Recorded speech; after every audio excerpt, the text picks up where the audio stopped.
Twaendie maya. Kwanza naendie maya.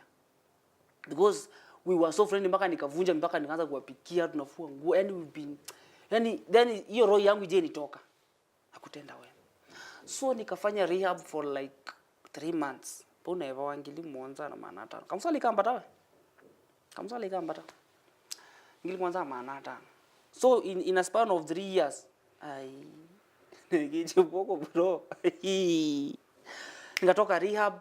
Yu mwene rehab wesu niwe mwene Umoja Hospital. Okay. Kandika mejo nondo vyo kinungu so wet love kiteke sio. So nikiwa hapo hospitali ngozo kwa cleaner ina ngozo kwa cleaner ngozo mengalia boss wa hospitali. Yes.